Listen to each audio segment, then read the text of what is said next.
Oh, MG's, boys, girls, and betweeners, we are back and we have been betrayed, I say! Now, Mortal Kombat is one of the few fighting game franchises that has always had mirror matches as a traditional element, and rather than just a quirk of the gameplay where two players can pick the same character in different color schemes for no apparent reason. So, it's always interesting when it actually happens in a story context. But one of the interesting things about it is that in these games, both in Injustice and in the Mortal Kombat games, characters have dialogue for when they're fighting themselves. It's always amused me. Yeah, I like Cassie Cage again, who gets some of the best lines. In 10, she has one where she fights herself, and she's like, "Shh, no one can know about our secret, that we're twins." But I suppose mirror matches are an interesting topic for me, because I really hate mirror matches. Like, to me, watching a mirror match is one of the least interesting things in the world. Where do you sit on the mirror matches? I love Bayonetta versus Bayonetta, said no Smash 4 fan ever. It can be interesting because you are essentially watching two players who have the same move set. So whatever difference between them is going to be based on who the player is. At the same time, a lot of what makes a fighting game interesting is the variety of abilities different characters have, so you're losing something too.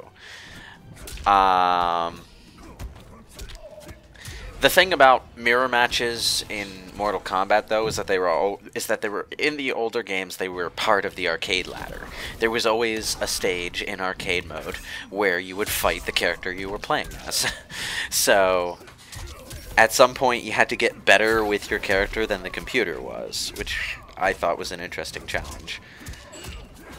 Yeah, fair enough. I guess to me it's just like, because you have those same tools and because each person knows their character, well, assumably quite intimately, is that, there's a lot of, like, just back and forth. It doesn't really go anywhere sometimes, especially when you're at the higher levels. It also depends on what kind of, what game you're talking about. Like, say in a Dead or Alive game, if you're fighting the character you're playing as, you know their moves better than you know most of the other roster, presumably, so you can probably pull off more holds than you normally would. So that can be interesting. Yeah. I think we might have talked about this in the last session. I'm not sure, but with Dead or Alive, I think it's very interesting because someone pointed out that there are no real tier lists in Dead or Alive as to who's better and who's worse. Obviously, you can say this character is quantifiably better than the other one, but because of the triangle system and how that works, essentially it really just comes down to who's the better player in Dead or Alive is the one that's going to win, because you can do as many strings and mix-ups as you want, but it doesn't matter how good a character's frame data is. If you know what button they're going to press, you can counter it. It leads to some interesting gameplay in that way. I love it when a character is a complete badass and then they die like a chump, which is basically what happens to Scorpion here. It is a bit anticlimactic, that's absolutely true.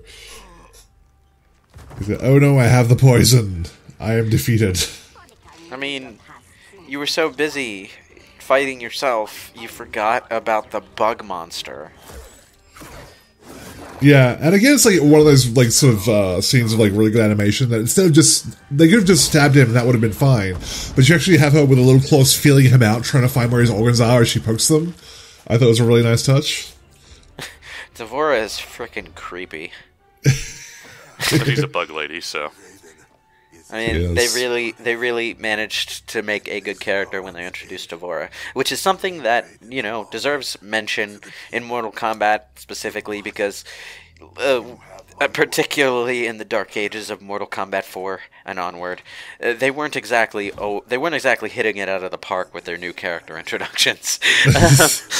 You're talking about Martar is great.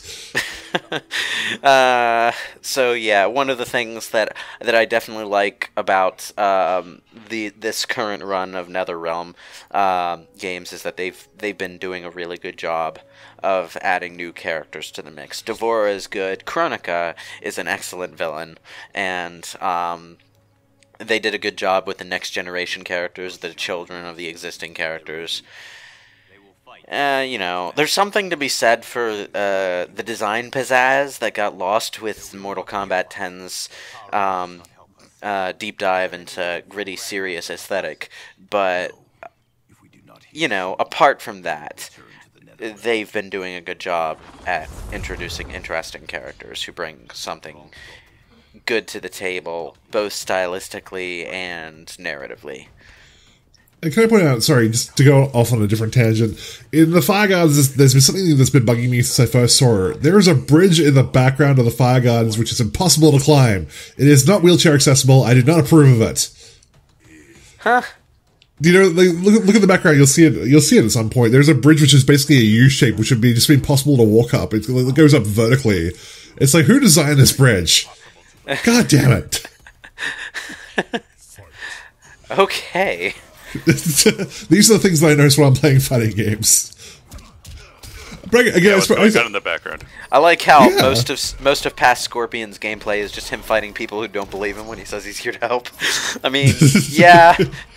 I mean, at this point in time, Scorpion was a vengeful undead ghost. So, with a flaming skull. There it is. That too. bridge. There, look at it. How do you climb that bridge? Well, not by walking up it, that's for sure. But if you go back and watch the start of this scene, they started the scene by walking away from that bridge to imply that they had climbed it. Wow, that's a really steep bridge. Thank you. At first I thought it was stairs, but no, it's not. It's actually. I mean, what is that? That's really bothering me now. This is our biggest problem with the whole game, is this fucking bridge. I didn't notice that while I was playing. I mean, oh god, these are Naruto ninjas. They can walk on walls. That's right, that's just what it is. They're using their chakra to climb the bridge. Netherrealm, get on it. Oh my god, alright. Serious time. We're back to the story. Ryan's here. I guess what I suppose was funny about this scene was that, like, his justification for being here and trying to help now is that he's honoring the dying wish of himself. But, like, if you encountered your past self and your past self was like, bro, can you just help me out here? Wouldn't you want to help yourself? Wouldn't you want to not wait until you were dying to be like, okay, I guess I'll help me? A lot of people would see a version of themselves going in a direction that they can't conceive of going and would rebel against that very idea. In that sense, Scorpion found his future self's actions insulting and dishonorable. Until he realized that he was wrong about it. So, you know, he realized a bit too late. It was an awfully fast about face, I guess. It's kind of the opposite of Jax versus his older self in the previous chapter. You know? Yeah, valid point, yeah. I guess that Jax does get that whole arc of, like, the conflict of, like, what, you know, which version of him is right, whereas Scorpion's just kind of like, yeah, okay, I'll roll with this. I get what I want, basically, so.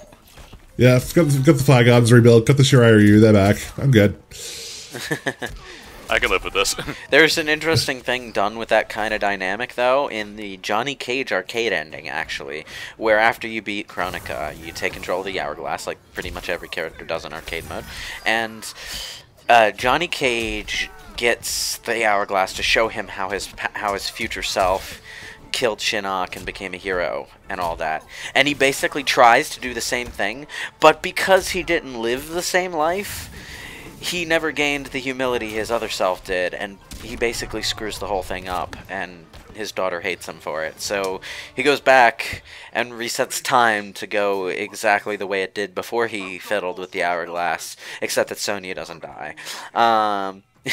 Which I thought was an interesting way to do a Johnny Cage ending. You know, he learns a lesson by living his life again and realizing how badly it goes when he doesn't succeed. Yeah, that's certainly interesting. And we got the amulet thingy. We got the MacGuffin. Yeah, Shinnok's Amulet, which I didn't know was as important to this series as a whole until I went back and checked out the Mortal Kombat 4 and onward Dark Ages. Apparently that's where Shinnok's Amulet was introduced, and it's been hanging around the series ever since. I think that's interesting. I think it was part of like Mortal Kombat Anthology Sub-Zero as well. So what's the deal with it?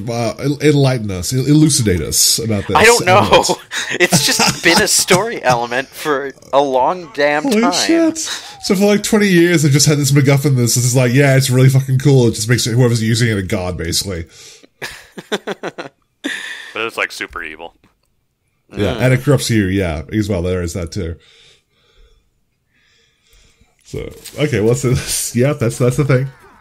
That's pretty much how it goes when you're playing story mode on your first time through. You get to a new character's chapter, and you got to check their move list to see how they work. Yep, that's how we do. Yeah, I was like, I can cut it out. I'm like, oh no, I mean, it is part of the process basically. Like, if you're playing story mode, you just got to find like the 2 or 3 cheapest moves that you can and just spam them a lot. Well, the first time you play, yeah, but depending on who you are, you might not do that because story mode is a good way to get a handle on characters without necessarily diving into the abyss of monotony that is training mode. Well, I think what's interesting about that is that, sorry, you want to say something, Ryan? No, I wasn't saying anything. Okay, sorry, my bad. I think that was me. I'm sorry. Oh, sorry. Well, I want to jump in and say, like, because the interesting part about that argument is that, like, Tekken 7, for example, right? Tekken is far and away the most complicated fighting game out there right now. It is redonkulous in terms of its complexity. It's a very hard game to learn. But Tekken 7 does not have a tutorial mode. It does not have a trial mode. It basically it has story mode in terms of the game, and that's it. And Harada actually was on record saying that he thought that story mode was enough to get people to learn how to play Tekken, and everyone is just like, no, it's not. Well, I wasn't talking necessarily about tutorial mode so much as like a free training mode, which I think Tekken does have. It does, yes. But yeah, tutorial modes in fighting games, I think in this day and age specifically, are a good thing to have. It's honestly the best thing about Skullgirls was that it was like one of the earliest examples of a fully fleshed out tutorial mode for 2D fighters. You can probably play Skullgirls and master every 2D fighter in existence because of that damn tutorial mode.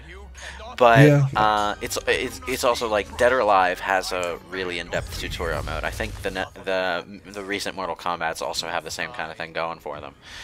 It's a damn good thing to have. Yeah, that Guilty Gear Xrd as well has a really good tutorial mode.